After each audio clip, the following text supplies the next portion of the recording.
你问我观众算什么东西？特朗普破不了的案由我观众来破。各位观众好，今天我们来讨论一个很有意思的话题。如果各位摇身一变不小心成了特朗普，会采取哪种方式帮助美军打开完全封闭的霍尔木兹海峡？在聊这个问题前，不少朋友或许还不清楚，伊朗怎么就这么坏，一直咬着霍尔木兹海峡不放，害得大家股票一片绿。答案其实就藏在这条水道独特地理位置上。我们翻开地图会发现，霍尔木兹海峡连接着波斯湾与阿曼湾，通向广阔的印度洋。在最狭窄处，北侧是伊朗的海岸线，南侧是阿曼的穆桑代姆半岛，留给超大型油轮进出的深水航道宽度各只有可怜的 3.2 公里。而就是这区几公里的咽喉要道，却承载着全球约 20% 的石油和液化天然气运输量。大部分化石燃料，尤其是每天数千万桶的原油，从这里源源不断地运往中国、印度和日本。除了能源，还有卡塔尔的氦气、沙特的化肥、阿联酋的塑料原料，都一股脑往这个狭窄的海峡里塞。但是伊朗这个看起来弱不禁风的中东国家想得很明白，既然实施狂怒行动摧毁了他的核设施，炸平了他的防空网，那他就拉着全世界的经济一起陪葬。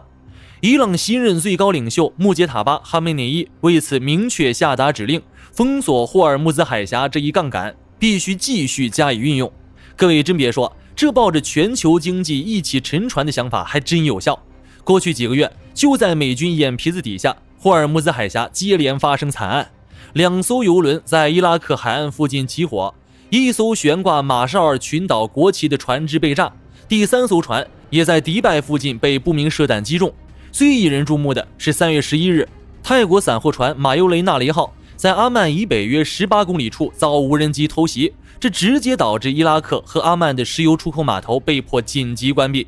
仅自2月底美以行动开启以来，就已有超过10艘大型商船在海湾地区遭袭。一时间，霍尔木兹海峡成了名副其实的中东百慕大，哪怕是路过的苍蝇都得挨伊朗2巴掌。至于影响，国际能源署在3月12日便早发布红色警报，这场中东战争已造成全球石油市场上最严重的供应中断。具体来说，在美国，汽油价格飙升了大约 20%， 在欧洲，天然气价格暴涨超过 43%， 柴油价格直接翻倍。而受打击最严重的亚洲，甚至迫使像巴基斯坦这样的国家实行每周4天工作制来节约燃料。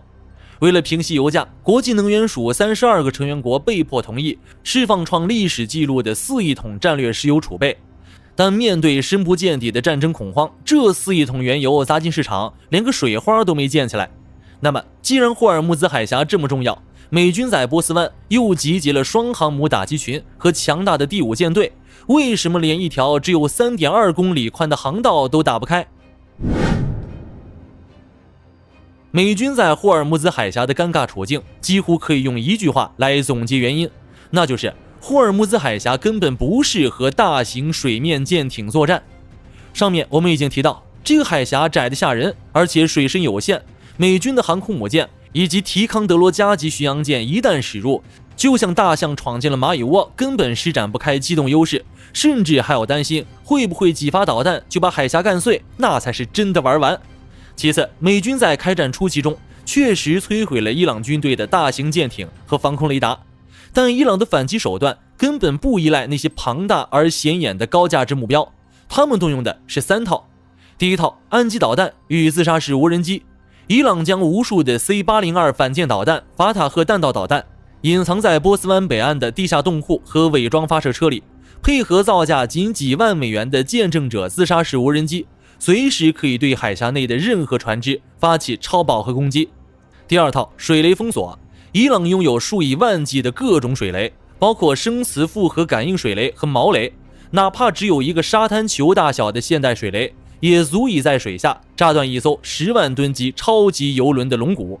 而且美军宣布自开战以来已经击沉了超过30艘伊朗的布雷船，但一名美国军方官员无奈地承认，伊朗布雷用的根本不是正规军舰，而是伪装成普通的小艇。伊斯兰革命卫队手里有成千上万艘这样的小艇，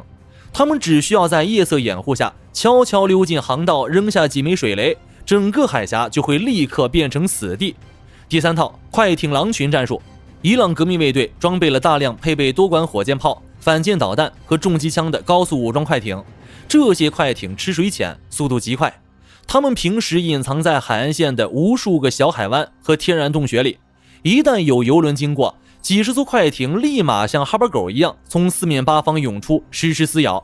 面对这三套，除非发动大规模地面战争，派兵占领伊朗整个南部漫长的海岸线，彻底拔除所有的山洞基地和隐蔽发射阵地，否则仅仅依靠海空力量，美军根本无法保证能打造出一条全天候绝对安全的黄金航道。而出动地面部队陷入中东绞肉机，恰恰是特朗普政府在选举年绝对不敢触碰的红线。既然重兵强攻行不通，外交手段又因为双方底线差距太大而陷入僵局，那霍尔木兹海峡的危机真的无解吗？真的没有任何办法阻止伊朗跟全球经济同归于尽吗？ No。 各位觀眾，答案其实在乌克兰手上。据《华尔街日报》4月6日的报道，特朗普正在对如何拿下霍尔木兹海峡进行认真评估，评估内容实在劲爆，那就是在不动用美国地面部队的情况下，借鉴乌克兰在黑海逼退俄罗斯海军的实战经验，来打破霍尔木兹海峡的封锁。乌克兰在黑海干了什么？乌克兰作为一个几乎没有正规海军的国家，面对拥有绝对吨位优势的俄罗斯黑海舰队，并没有选择硬碰硬，而是大量研发和部署了名为海鹰等型号的无人自杀式快艇。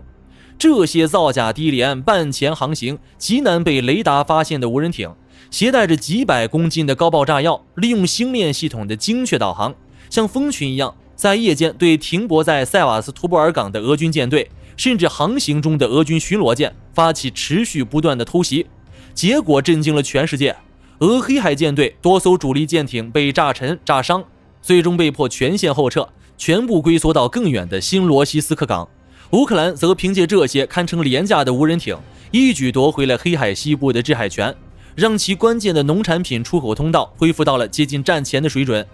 不单是美国，欧盟那边也对在霍尔木兹海峡复制黑海模式有了很大的兴趣。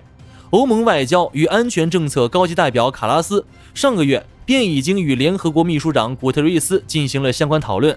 泽连斯基也公开证实，波斯湾的阿拉伯国家对学习乌克兰的黑海走廊经验表现出了极其浓厚的兴趣。乌克兰外交部长西比哈在国际会议上直言不讳，伊朗在霍尔木兹海峡的作为与俄罗斯在黑海的模式如出一辙。既然单靠外交协议无法解除敌方的威胁能力，那只有军事动能才是维持航道长期开放的关键。那么如果特朗普真的一拍大腿采用乌克兰模式，具体会怎么打？在我看来，美军及其盟友可能会放弃使用庞大的驱逐舰去给商船贴身护航这种被动挨打的战术，转而大量部署无人水面载具和无人水下潜航器。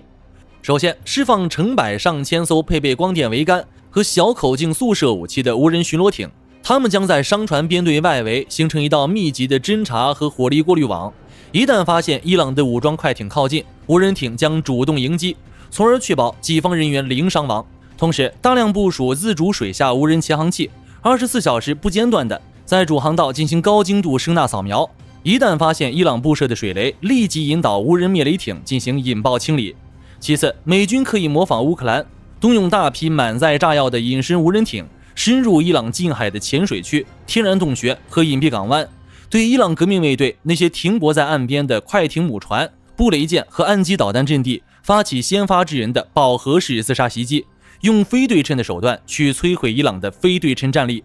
不过，这种黑海模式听起来非常完美，但美国的顶级智库和五角大楼的参谋们经过严密的兵推后，却还是略带沮丧地表示，乌克兰的黑海经验在霍尔木兹海峡或许还有待考虑。为什么？因为地理和军事环境的本质差异。第一，黑海足够大，而霍尔木兹海峡太窄了。乌克兰的无人艇在广阔的黑海中拥有巨大的战术机动空间和隐蔽路线，而霍尔木兹海峡最窄处只有30多公里，航道完全处于伊朗岸基雷达的无死角俯视之下。